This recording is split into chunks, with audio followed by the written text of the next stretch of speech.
pessoal, bem-vindos à nossa segunda aula de Ecologia da Conservação.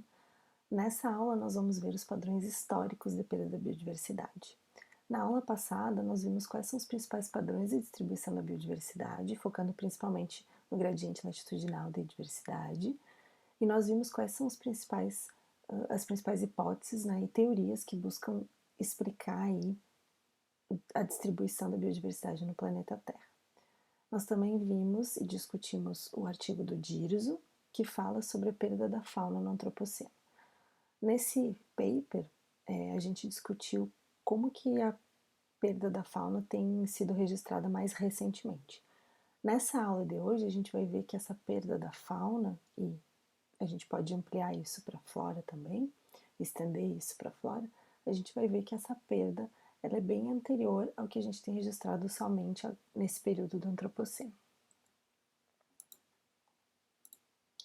Bom, então a nossa aula vai estar estruturada principalmente em duas partes. A gente vai ver as extinções históricas no ambiente terrestre e no ambiente marinho e os padrões contemporâneos na perda da biodiversidade. A gente também tem para essa aula um paper indicado, a leitura Barnowski et al. 2004, e essa leitura ela está relacionada com a perda da fauna, da megafauna no final do Pleistoceno. Então, a exploração do ambiente pelo homem não é um fato exclusivo do antropoceno, né? O antropoceno, então, ele é caracterizado como esse novo período geológico, né? Esse período que nós estamos vivendo atualmente, onde se percebe mudanças provocadas pelo homem, tanto na paisagem, né? Nos ecossistemas e na biodiversidade, em ampla escala, em escala global. Mas isso não é um fato exclusivo do antropoceno. Na verdade, o homem ele tem alterado os ambientes onde ele está inserido, sendo tanto o ambiente terrestre quanto o ambiente marinho, né, ou de água doce, há muito tempo, né? Então, uma das mais icônicas, né, perdas da biodiversidade que está associada, né, à presença de hominídeos, né, a presença humana, é a extinção da megafauna no final do Pleistoceno. Então, isso acontece entre 12 e 15 mil anos atrás. E a fauna, né, essa fauna de grande porte, com mais de 10 quilos ou mais de 40 quilos, né, isso depende dos autores. Então, essa fauna de grande porte ela foi perdida em ampla escala. E na literatura isso é atribuído tanto à presença e chegada dos seres humanos, né, nos diferentes continentes, quanto com mudanças climáticas, né? Então existe essa dicotomia aí na literatura, eu vou falar sobre isso nos próximos slides. Existiu durante muito tempo ainda, existe essa tentativa de distinguir o efeito do clima e o efeito do impacto antrópico dos seres humanos, né, na extinção dessa fauna de grande porte. Na figura vocês veem representada a megafauna do México, né? Então, com todos esses pontos que aparecem aqui no mapa, bem na direita, são pontos onde existiam registros fósseis para a megafauna, né? E aqui vocês estão vendo, é interessante ver nessa figura um comparativo do tamanho da megafauna. Então, tem a preguiça gigante aqui, por exemplo, e aqui embaixo vocês estão vendo bem na esquerda um cachorro, né? Então, para vocês verem a diferença, perceberem a diferença no porte desses animais. E aqui na direita, ao fundo, tem o que seria a sombra de um hominídeo, né? Então, Homo sapiens, pode ser, por exemplo. Então, para a gente ver as diferenças aqui em relação ao tamanho, né, dessa fauna. Então, essa fauna ela foi extinta tanto na Eurásia, quanto na Austrália, quanto na África, no continente africano, quanto nas Américas, tanto América do Norte quanto América do Sul. Né? E aí tem essa tentativa na literatura, então nas pesquisas aí, de separar o efeito de mudanças climáticas e outras mudanças ambientais que estão associadas a mudanças no clima, né? E da chegada do homem moderno nos diferentes continentes, né? Para tentar explicar aí a perda da megafauna. Aqui aparece uma outra figura em que vocês têm representado aí o que seria a megafauna da Austrália, certo?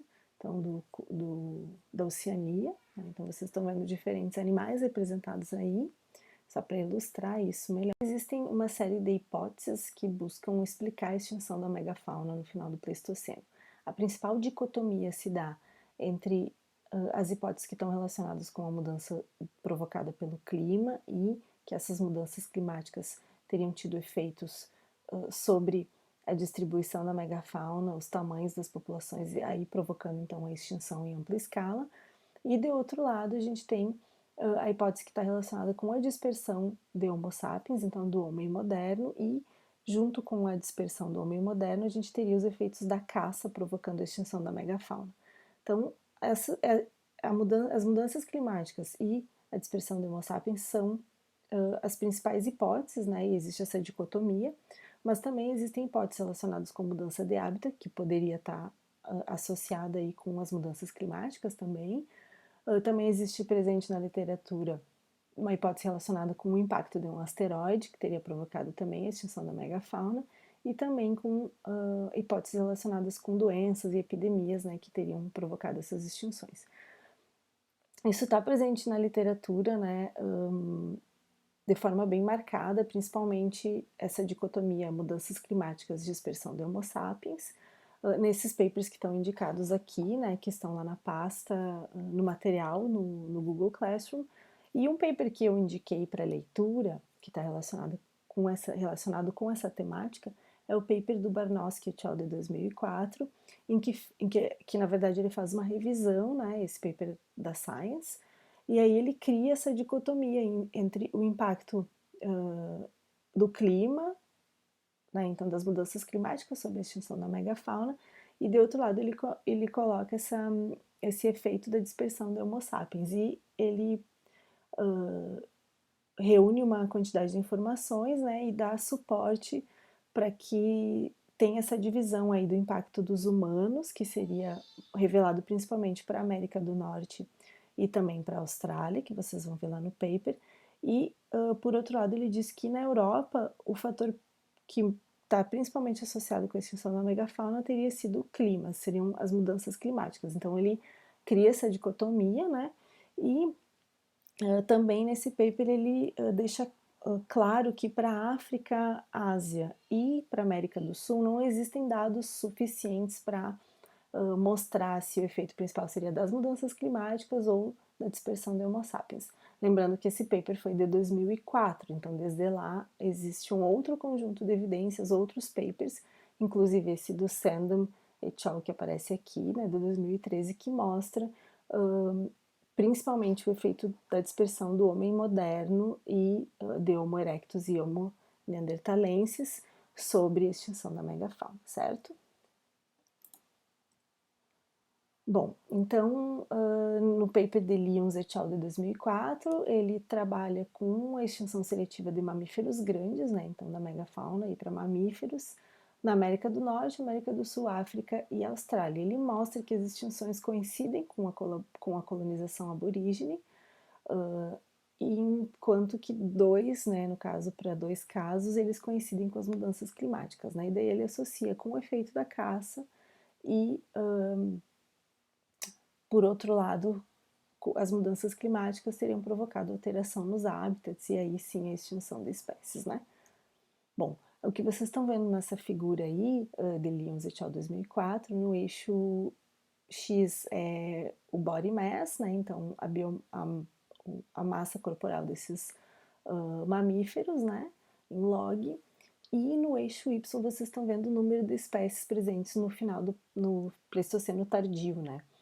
Em branco, as barras brancas são os sobreviventes, né? E em preto, vocês estão vendo as vítimas, né? Ou as espécies extintas, né? Então, de acordo com o body mass.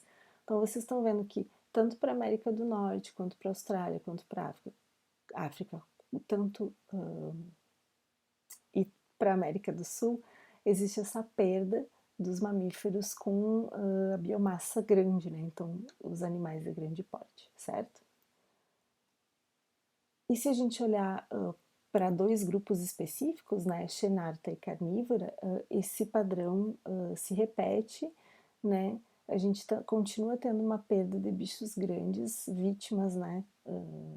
Então, animais extintos dentro dessas classes de tamanho grandes, né? Que é o que aparece aqui nessas barras pretas aqui na direita, certo? O paper mais recente aí do Sandham e colaboradores, e esse paper está disponível para vocês no material lá no Google Classroom.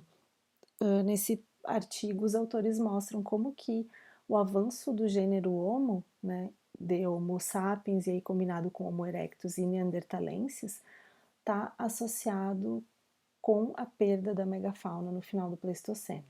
Então vocês vão ver aí nas figuras nos próximos slides como que eles revelam isso, né? Então o avanço do homem provocando a perda da megafauna em ampla escala. Então nessa figura aí vocês estão vendo em A o que é representada a proporção de mamíferos extintos com mais de 10 quilos, tá? E aí o que salta aos olhos são essas elevadas proporções de mamíferos extintos nessas regiões aqui, né? Então da América, então na América como um todo, na Europa, né? E na Austrália. E se a gente for olhar para B, esse padrão se repete, em B a gente está vendo o número acumulado de extinções para mamíferos. Então a gente tem aqui também o mesmo padrão, esses tons mais alaranjados e avermelhados nos mesmos locais, certo? Isso aqui seria só para a megafauna pleistocênica, então vindo até 1000 anos atrás. De 1000 anos para cá, não entra aqui nesse cálculo. Em C, vocês estão vendo, então, a origem do Homo aqui em azul, né, do gênero Homo, então na África, continente africano. Em vermelho seria Homo sapiens only, né, um cenário em que a gente só tem Homo sapiens. E em amarelo a gente tem, então, saindo daqui de azul, que seria a origem do homem, né, chegando no que eles chamam Archaic Early, que é um modelo em que a gente teria Homo sapiens combinado com Homo erectus. Aqui a gente teria o Archaic Late, então o homem chegando aqui nessa região, combinado com Homo neanderthalis e provocando um padrão distinto, né, de extinção da megafauna, não tão impactante, e aqui então o Homo atingindo os limites da Eurásia, então no que eles chamam Archaic Peripheral, tá? Então aqui seria a biogeografia dos hominídeos, representada aqui em C. Em D, a gente tem as anomalias de temperatura anual, né? Então, desde a última glaciação, então, onde a gente teve as mudanças maiores nas temperaturas. E aqui a gente está vendo mudanças que eles calculam como uma velocidade da mudança nos padrões de precipitação anual, tá? Então, aqui tem mudança do clima em D e E, né? Então, as mudanças maiores no clima aparecem no hemisfério norte, no caso para temperatura, e para precipitação a gente não tem um padrão norte-sul, né? Então a gente tem tanto na Eurásia acontecendo mudanças nos padrões de precipitação, quanto no continente africano e Amazônia aqui também, aparecendo isso bem, de uma forma bem realçada, né? Bem impactante. Tá? Então eles mostram aqui numa das figuras do paper, que é a mais importante, né, além dessa figura apresentada no slide anterior, aqui a gente está vendo a proporção de animais extintos, então, nesses diferentes cenários em que a gente tem apenas a origem do homem, que seria lá no continente africano. Aqui, quando a gente tem aqueles modelos combinados, então tem Homo sapiens combinado com Homo erectus e Homo neanderthalis, né, quando ele chega na Europa e atinge lá a Eurásia. Então a gente tem essa proporção aqui, que vocês têm a mediana e a distribuição, né, dos valores, né? E aí quando a gente chega em Homo sapiens only, então que são esses cenários onde a gente tem apenas a presença do homem moderno, a proporção de animais extintos da megafauna com valores bem maiores. Então existe diferença aqui significativa entre a proporção de animais extintos da megafauna, né, nesses três cenários aqui. Então mostrando que quando a gente tem a chegada de Homo sapiens, né, e um cenário em que existe apenas a presença do homem moderno, a gente tem mais extinções, né? E aí, nesse mesmo artigo, os autores também revelam que alguns locais foram bem influenciados pelo clima, mas de maneira geral é a presença do homem que provocou essas grandes extinções aí da megafauna, né? E aí na América do Sul eles realçam, né, que alguma importância também teve das mudanças aí provocadas pelo clima, porque a gente encontra mudanças aí entre períodos de grande precipitação e períodos de seca, né? Então, que aquilo que aparece naquele mapa lá na Amazônia, bem realçado. E a gente tem umas mudanças que acontecem ao longo do tempo, quando a gente tem floresta e savana se alternando aí em disponibilidade de hábitat, né, em área disponível. Então, essas mudanças do clima provocam mudanças na distribuição da vegetação e isso pode ter efeitos sobre a fauna, né? E na América do Sul, essa perda da megafauna, ela é bem presente no registro fóssil, né? E foi uma perda bem grande. Um outro trabalho muito interessante que mostra a exploração dos ecossistemas pelo homem num tempo bem pretérito foi um paper publicado na PNAS, que é a Proceedings of the National Academy of Sciences dos Estados Unidos, que é uma revista bem importante, né, com alto fator de impacto. E é super interessante esse trabalho aqui do ICO e colaboradores, que eles mostram como que foi o processo de extinção e presença de mamíferos nos registros no Antigo Egito. E o que é interessante é que eles utilizaram obras de arte para fazer esse compilado, né, essa compilação de informações. Eles extraíram de objetos como esse que aparece aqui, né, a presença de determinados grupos animais no Antigo Egito, certo? Vocês estão vendo aqui diferentes animais, né? E eles utilizaram de obras de arte e também outros conjuntos de informação para mostrar como que foi a perda da fauna de acordo com as dinastias aí do Egito, certo? Então, nessa figura aqui, que é uma das figuras principais do artigo, vocês estão vendo aqui os diferentes animais, né? E aí os diferentes grupos, então, carnívora, perissodátila e artiodátila, né? E aqui vocês estão vindo desde o tempo pretérito, né? Então, 11 mil anos atrás, né? Até o tempo presente aqui na atualidade, tá? E quanto mais escuro for o tom, então mais próximo de vermelho, alaranjado, aqui maior a probabilidade de extinção, certo? Então aqui em esses pontinhos pretos, eles marcam o último momento no tempo em que esses animais foram registrados para o Egito Antigo. Então, isso pode ser principalmente em obras de arte, certo? Então, isso quer dizer que esse foi o último ponto em que esse animal aqui foi registrado presente no Egito Antigo, né, nas obras de arte. Então, a gente está vendo aqui a quantidade de bichos que é perdido e que é extinto, né, no Antigo Egito. Tudo em vermelho aqui são esses animais que foram extintos, né, em diferentes períodos. Então, eles aparecem aqui pela última vez e daí a probabilidade de extinção se mantém até o tempo atual, certo? Então, aqui em branco, na verdade, vocês estão vendo esses quadradinhos brancos são os animais que se mantêm ainda então presentes na atualidade. Então, a gente tem no total 8 animais que se mantêm, e olha a quantidade de extinções que a gente tem ocorrendo nessa região, e isso com informações pretéritas. Então, é muito interessante esse artigo, que ele resgata, coleta informações aí em objetos de arte, né, e consegue revelar isso de uma maneira muito elegante, essa perda na fauna de uma forma muito elegante. Bom, e aí o que eles mostram, então, aí no Antigo Egito, então aproximadamente 6 mil anos, que 37 espécies de mamíferos, aqui são animais com mais de 4 quilos, né, são reportados para o final do Pleistoceno, início do Holoceno, no Antigo Egito, e dessas espécies restam apenas 8, certo? Eles também fazem nesse trabalho algumas simulações de extinções entre ungulados e seus predadores, né, com essas teias alimentares. E eles mostram que essas mudanças no padrão de riqueza dos predadores, né, do passado para o presente, elas não são aleatórias. E foram, na verdade, uma combinação do efeito do homem, né, então essas extinções foram provocadas pelo homem, combinadas com mudanças no clima, certo? Então, mais uma vez, a gente tem um artigo que mostra o impacto do homem nas populações, na biodiversidade, mas nos mamíferos, né, esses bichos de aqui médio, grande porte no passado. E essa figura que vocês estão vendo, ela resume, então é um infográfico, né, que resume o que aparece no paper do Sandham e colaboradores, que eu apresentei anteriormente.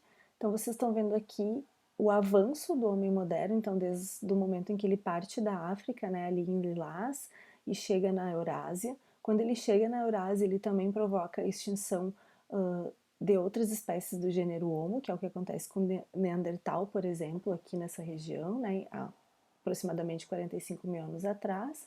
E aqui, 55 mil anos atrás, aproximadamente, quando tem a extinção de outra espécie, que seria Denisovan, né?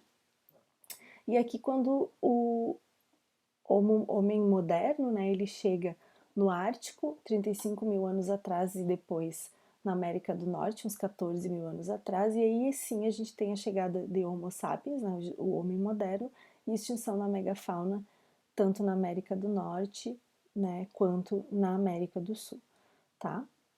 Então, esse aqui é um infográfico que resume o paper de Sendam e colaboradores. Existem outros eventos que nos revelam alterações no ambiente provocadas pela exploração do homem. Um exemplo é o que acontece na Amazônia, quando a gente tem a presença do cacau na floresta amazônica. O cacau ele foi trazido por populações indígenas que vieram da América Central e atingiram então a América do Sul. Essas populações carregavam consigo espécies vegetais, espécies animais, e então o cacau ele se torna amplamente distribuído, né, presente na Amazônia e também na Mata Atlântica. E essa espécie, entre outras espécies, foram carregadas junto com as populações humanas, né, as populações indígenas. Além desse processo de avanço das populações nativas que carregavam consigo espécies da flora e fauna, nós temos o exemplo das grandes navegações, né, as colonizações e a chegada de povos da Europa, né, colonizando o Novo Mundo. Né? Então, as navegações portuguesas, por exemplo, elas partem principalmente de Portugal, né, passam pelo Atlântico, atingem o Índico, Índia e China, e carregam consigo aí novas espécies, mas também provocam com a chegada dessas navegações nas terras colonizadas, né, provoca uma destruição dos hábitats. Então, a gente tem o exemplo do Brasil, né, a gente sabe qual é a história da colonização portuguesa no Brasil, que ela é caracterizada por uma destruição da natureza. Né? A gente teve a destruição e exploração da Mata Atlântica, além da flora, a fauna local também explorada, então o comércio de peles, né, de animais nativos, esses animais sendo levados para a Europa para comercialização. Então a gente tem tanto a introdução de espécies exóticas com esse processo, quanto a destruição dos hábitats. Além disso, o que acontece com essas colonizações é um processo de homogeneização da paisagem, né, em que se tem uma tentativa de homogeneizar a paisagem, da paisagem ficar parecida com a paisagem do local de origem desses povos, né, os povos colonizadores. E com essas grandes navegações e a chegada principalmente dos europeus, né, nos diferentes continentes, né, a gente tem um processo bem marcado de extinção em ilhas. Então, nas ilhas a gente tem esse processo de extinção. Um exemplo clássico que vocês estão vendo aqui na direita é do dodô, né, que se tornou extinto aí nas Ilhas Maurício pela chegada aí, né, por decolonizadores. As ilhas elas funcionam então como uns pequenos laboratórios para a gente entender tanto o processo de homogeneização da paisagem, de extinções, né, que acontecem nas ilhas, porque nas ilhas a gente tem populações menores em que estão mais suscetíveis à extinção, né, por competição, por exemplo. E nas ilhas a gente também tem um outro aspecto bem interessante que funciona aí para a gente entender o processo biológico, é o processo biológico das invasões, né? O que acontece quando essas ilhas são invadidas por espécies não nativas, certo? Os ecossistemas marinhos eles têm sido alterados pelo impacto antrópico, pela presença do homem, tanto quanto os ecossistemas terrestres. Existem registros que remontam a 10 mil anos atrás do impacto de populações humanas em populações de moluscos na África. O mesmo acontece ao longo da costa brasileira, onde a gente tem registros de sambaquis, que são grandes amontoados de concha e restos de peixes, como tubarões, né, e também peixes ósseos, que mostra onde essas populações estavam, do que elas se alimentavam e como que elas retiravam recursos dos ecossistemas marinho-costeiros. Então a gente tem a exploração do ambiente marinho pelo homem muito associada ao avanço das navegações, né, o início das grandes navegações. Aqui está marcado como 1560, mas na verdade em 1400 a gente já tem grandes navegações portuguesas sendo lançadas no Atlântico para atingir a China e a Índia e no comércio de especiarias. Mas essa exploração ela remonta a muito tempo atrás, então a gente pode ir atrás 6.000 anos, 10.000 anos para a África. Nesse paper aí do Jeremy Jackson e colaboradores de 2001, ele mostra o colapso dos ecossistemas costeiros, né, como um processo recente, mas que na verdade está associado com uma pesca, sobrepesca histórica que vem ocorrendo há muito tempo. Então, os ecossistemas marinhos eles são tão explorados quanto os terrestres e não é um processo identificado apenas recentemente com o avanço com o processo de industrialização e o avanço das grandes navegações. A gente tem a sobrepesca já acontecendo há muito tempo, como que é o que é mostrado aí com a presença dos sambaquis. Então aí vocês estão vendo uma imagem que representa o que seriam esses sambaquis, então a utilização dos recursos costeiros, né, principalmente moluscos, peixes ósseos e também condrictes por populações costeiras, né? Então essas populações utilizariam esses recursos e deixariam esses recursos depositados ao longo da costa, né? Então existem esses sambaquis aí na costa brasileira, em locais como Santa Catarina, Rio de Janeiro, Maranhão, e tem estudos desses sambaquis nesses locais também. E marcam, né, esses sambaquis, então eles marcam a exploração dos recursos pelas populações que viviam na costa. Sambaqui quer dizer amontoado de ostras, né, uma palavra que tem origem tupi, né, então mostra para nós essa exploração pretérita. Nesse paper do Jeremy Jackson, ele mostra que a sobrepesca ela supera e antecede qualquer tipo de ameaça aos ecossistemas costeiros. Então, apesar de ter poluição, mudanças climáticas, perda de hábitat, é a sobrepesca que é o mais antigo impacto dos homens sobre os ecossistemas marinhos, sobretudo os ecossistemas costeiros. E a gente tem também revelado nesse paper, mas em vários outros artigos, que esse impacto antrópico ele tem provocado a extinção funcional de grandes vertebrados marinhos. Alguns grandes vertebrados já foram extintos, como é o caso desse exemplo aqui na figura do centro, que é a vaca marinha de Steller, que foi extinta, certo?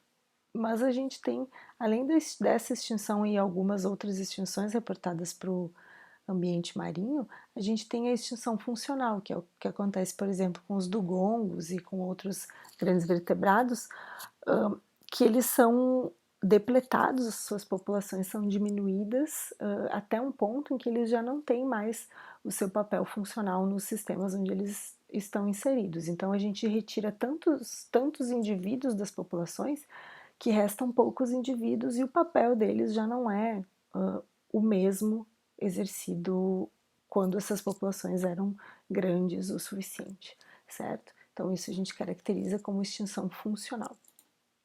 E aí no paper do Jackson, ele tem a separação da exploração dos ambientes marinhos em 3 períodos, né? Então a gente teria o período aborígene, que é o primeiro que aparece aqui, que seria justamente esse período das populações nativas, como que é o que acontece com os sambaquis, um período colonial, em que a gente tem o avanço das grandes navegações e as colonizações, né? Então colonização do Novo Mundo, e aí a gente tem aqui um domínio maior dos colonizadores sobre os métodos de navegação, né?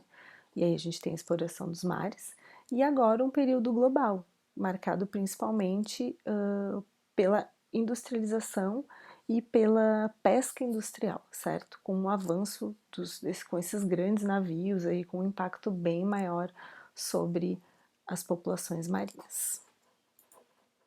Nesse paper a gente também encontra essa figura que é bem interessante, que ele apresenta para ecossistemas de recife de coral, que é o que vocês estão vendo aqui, os coral reefs, certo?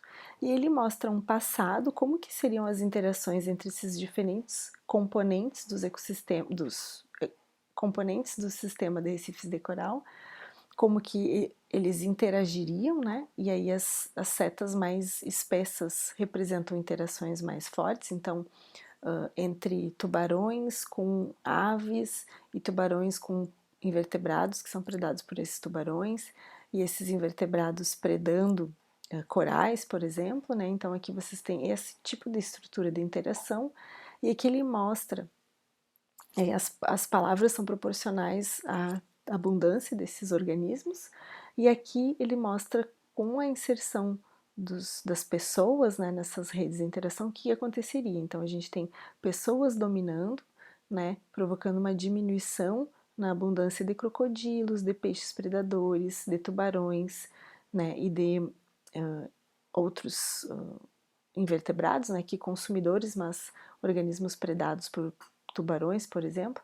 A gente tem uma diminuição de todos esses componentes, uma diminuição na frequência das interações também, né, e o domínio de organismos como esponjas, algas marinhas, o seagrass, gramas marinhas, e as macroalgas. Então a gente tem um sistema alterado, né, quando a gente coloca esse componente aqui, que é o componente do impacto antrópico sobre as populações naturais nos ecossistemas marinhos, certo?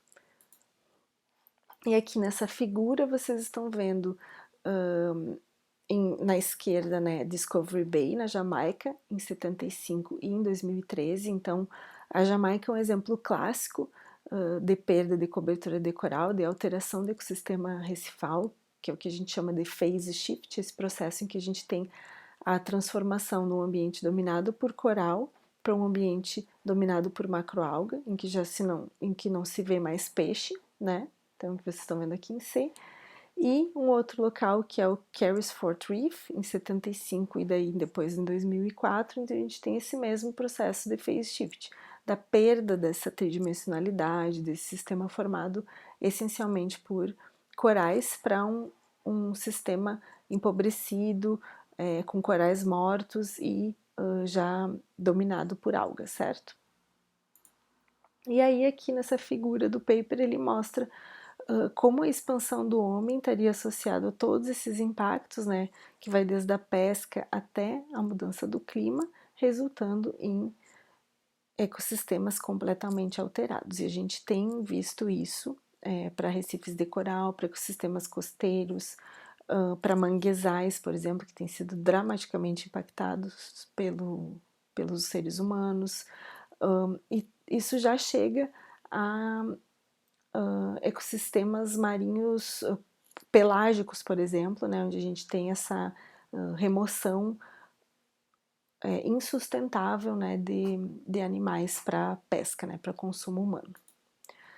E como a gente está falando em impacto antrópico e impacto pretérito, eu achei relevante mostrar para vocês esse livro, né? Na verdade, é a capa de um livro que chama Colapso ou Collapse, do Jared Diamond, em que ele dá vários exemplos de como civilizações antigas foram ao colapso provocado, esse colapso tendo sido provocado por uma exploração insustentada da natureza, né? Então ele dá esse exemplo para várias populações, como por exemplo a população que habitava a Ilha de Páscoa, né? Que é um exemplo clássico de exploração insustentada da natureza e declínio de uma população humana.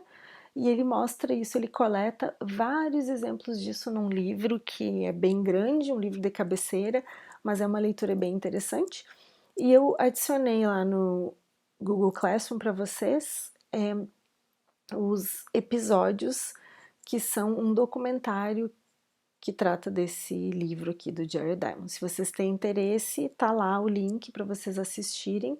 Não tem legendas em português, tem legendas em inglês, mas é bem interessante porque está relacionado com exploração humana insustentada, colapso dessas populações humanas, como que a gente se relaciona com a natureza. Então acho que é uma leitura, se vocês quiserem ver o documentário, se quiserem ler o livro, tem muito a ver com o que a gente está vivendo atualmente, certo? E aí eu queria só para finalizar relacionar o que a gente viu nessa aula com o que a gente viu na aula passada e no paper do Dirzo, em que ele mostra essa defaunação, a perda da fauna relacionada ao tamanho, né? Então, size differential relacionado ao tamanho das espécies. Então, o que a gente vê aqui da megafauna extinta, né, no Pleistoceno, que é o que a gente tratou nessa aula, e como a gente está caminhando para uma perda cada vez maior da fauna e chegando nesses bichos pequenos. Então, isso está muito relacionado com a nossa exploração insustentada da natureza e acho que vale uma reflexão sobre para onde nós estamos caminhando como população, né, como população humana.